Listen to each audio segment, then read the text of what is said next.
Maganda at mapagpalang umaga sa ating lahat. Today, kaarawan ni Parak. So, ibig sabihin, kapag may birthday sa mga Pilipino, kailangan automatic yan. Merong pansit. Kaya, ang lulutuin natin today is pansit gisado.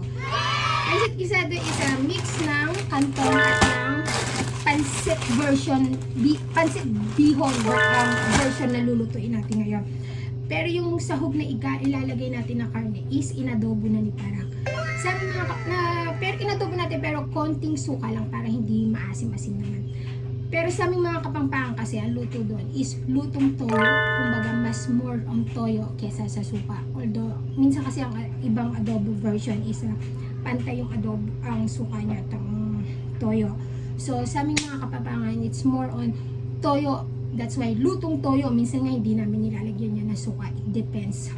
So, yun ang ilalagay natin para yung karne natin is hindi siya dry at malambot na siya. Bukod dun is malasa na. So, masarap na yung karne natin at masarap pa yung pansit natin. Busog-busog na tayo nun.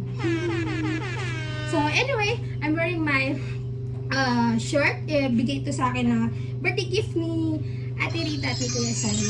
Maraming salamat po sa di paglimot sa akin. Ang dalawang itong lovely couple na to never nakalimot sa akin. Maraming salamat po. Salamat po. At gusto ko rin magpasalamat sa mga repatives ng kapatid ko dyan sa Bayanihan, lalo na kay Ate Diana, Ate Girly, Ate Rysel at kila Jermaine at mga friends niya na never daw nakalimot sa akin. Every time na pupunta ng Bayanihan yung kapatid ko, sinasabi nila na nanonood sila lahat ng video ko. Takal salamat po. Maraming salamat po. At sa mga taga Kapampangan, taga Tarlac ako, na nagpo-post sa akin, mga kabalen na nagpo-post, nagre-repost ng mga videos ko sa mga page at mga account nila sa FB. Dakal salamat po.